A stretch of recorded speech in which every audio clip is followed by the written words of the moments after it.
malaking tulong po ito sa isang taong mananampalataya sa Allah. Kapag nakasanayan ng isang tao yaong palagi ang pagbibigay ng sadaka, ay nakakagamot po ito, nakakalunas po ito sa isang tao kung ang tao na yun ay mayroong karamdaman sa kanyang puso. A'udhu billahi minasyaitanir rajim. Bismillahirrahmanirrahim. Alhamdulillahi rabbil alamin. Wassalatu wassalamu ala nabiyyina wa habibina al-Mustafa Muhammadin bin Abdullah wa ala alihi wa sahbihi ajma'in, amma ba'd. Assalamualaikum warahmatullahi ta'ala wabarakatuh. Mga kapatid sa pananampalatayang Islam, ang topic po natin ngayon na nais ko pong ma-share sa inyo ay patungkol sa kainaman ng sadaka. Actually, itong topic na sadaka ay maraming beses po natin ito napanood or napakinggan sa ating mga alim, no? Patungkol sa pagpapaliwanag nila sa kainaman ng tinatawag na sadaka. Subalit itong sa atin ay reminders lamang ito, mga kapatid sa pananampalatayang Islam, dahil sa Islam ay wadakir fa inna dikratan tanfa'ul mu'minin, no? Yaong palagi ang pagre-remind patungkol sa katuruan ng Islam ay nakapagbibigay pakinabang po sa mga taong sumasampalataya kay Allah subhanahu wa ta'ala. Mga kapatid sa pananampalatayang Islam, itong sadaka ay malaking tulong po ito sa isang taong mananampalataya sa Allah. Kapag nakasanayan ng isang tao yaong palagi ang pagbibigay ng sadaka, ay nakakagamot po ito, nakakalunas po ito sa isang tao kung ang tao na yun ay mayroong karamdaman sa kanyang puso, no? Nagagamot, nalulunasan yung kanyang puso kung sakali man na mayroon siyang masamang sakit o karamdaman, no? Inna fiha dawaun lil amrat al-qalbiyah, no? Kapag palagi ang nakasanayan ng isang tao na palagian siyang nagbibigay ng sadaka, ay kung mayroong sakit yaong kanyang puso ay nalulunasan or nagagamot nito. So ang sakit ng puso, mga kapatid sa pananampalatayang Islam, itong heart natin, sabi ng mga scholar, no, sa pananampalatayang Islam, dalawang klase po ang sakit ng puso ng isang tao. Unang-una ay ma'nawi, pangalawa ay hissi. Ang ma'nawi, mga kapatid sa pananampalatayang Islam, ito yung sakit sa puso na palagi ang galit, no? Araw at gabi siya po ay nagagalit, no? Araw-araw pinagagalitan na yung kanyang pamilya, yung kanyang mga anak, yung kanyang mga asawa. Miski yung mga kasamahan niya sa trabaho ay palagi niyang pinapagalitan, no? Palagi siyang galit, no? Lahat ng tao ay kanyang pinapagalitan, no? So isa po yan sa sakit ng ating mga puso. Pangalawa ay yung inggit, no? O di kaya ay kasama rin ho dyan sa ma'nawi na yan yung pagmamaliit sa kanyang kapwa, no? Ibig sabihin na mayroon sa kanya yung kayabangan, kahambugan, no? Pagmamataas, pangalipusta sa kanyang kapwa, no? Masamang paghihinala sa kanyang kapwa, at kasama rin ho dyan, mga kapatid sa pananampalatayang Islam, yung panginsulto, no? Pagmumura,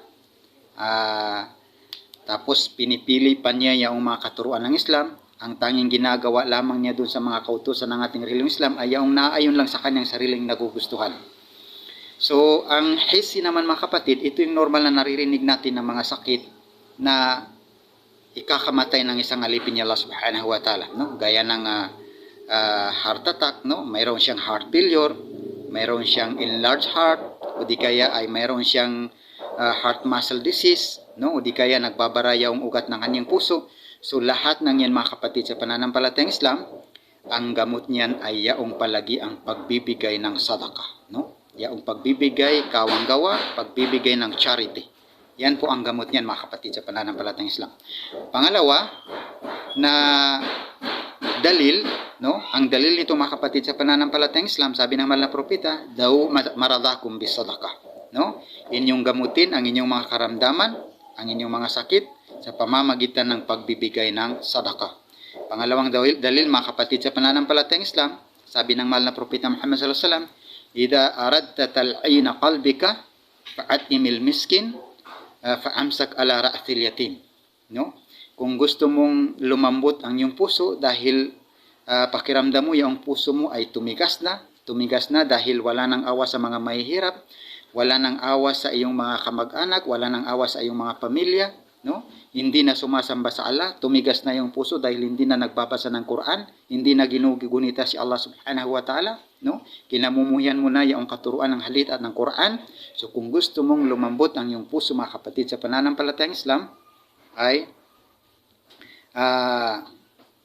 number 1, sabi ng mahal na propeta Muhammad sallallahu alaihi wasallam, ay magpakain ng miskin. Fa'at'imil miskin wa amsak ala ra'thil yatim. No, magpakain ka sa miskin, no?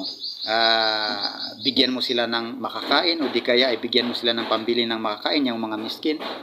Pangalawa ay yung paghaplos sa ulo ng batang ulila, no, yung mga yatim.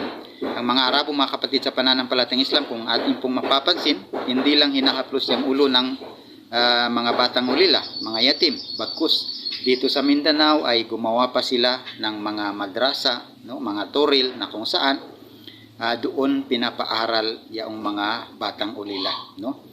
So alam natin na itong pagtulong sa mga yatim, mga batang walang ama, walang magulang, ay napakalaki po ang gantimpala na ibibigay ni Allah subhanahu wa ta'ala. Pangalawa, mga kapatid sa pananampalatayang Islam, na kainaman nitong sadaka ay yadfa'u bisadaqati anwa'a minal bala. Itinutulak ng sadaka ang lahat ng klase ng bala. Ito yung mga kapinsalaan, no, kapighatian, mga malalaking problema na kapag dumating sa isang alipin niya Allah subhanahu wa ta'ala ay tiyak na mapipinsala siya. Tiyak na masasaktan niya ang tao na alipin niya Allah subhanahu wa ta'ala. So mayroong kasabihan ang mga pantas sa Islam na itong mundo ay umuulan ito ng mga malalaking problema, mga malalaking pagsubok o kapinsalaan. So hindi posible na tamaan niya yung isang tao na alipin niya Allah subhanahu wa ta'ala. So para makaiwas ka sa mga mabibigat na problema ay ugaliin magbigay ng sadaka. Ang tanong, mga kapatid sa pananampalatayang Islam, ano ba itong bala? So itong bala, ang halimbawa nito, mga kapatid, ito yung gaya halimbawa na ikaw ay magkakasakit ng malubhang karamdaman, no? Mauubos ang iyong pera, ang inyong naipundar na mga ari-arian, no? Dahil sa pagpapagamot, o di kaya ay magkakasakit ng iyong anak, magkakasakit ang iyong asawa, o di kaya mayroong papatay sa iyong asawa, masusunog ang inyong bahay, no? Pag nanakawan kayo, no, magkakagulo, magkakagira sa inyong lugar. So mga bala po yan, mga kapatid sa pananampalatayang Islam, no? Pag nanakawan kayo, aagawin ang inyong lupain, no? Nanakawin ang inyong mga alagang hayop. So lahat ng yan ay kabilang po sa mga bala na malalaking pagsubok sa isang tao. So para makaiwas ka dyan, kapatid sa pananampalatayang Islam, ay ugaliing magbigay ng sadaka. So bilang panghuli, sabi ng mahal na propeta Muhammad sallallahu alaihi wasallam, as-sadaqatu litudfi'u ghadibur rabb wa tudfa'u maitatus sur. Ang sadaka ay ang pagbibigay ng sadaka, mga kapatid sa pananampalatayang Islam, ay napapakalma niya ang galit ni Allah subhanahu wa ta'ala at magiging depensa po ito sa masamang kamatayan. Wa tudfa'u maitatus sur, no?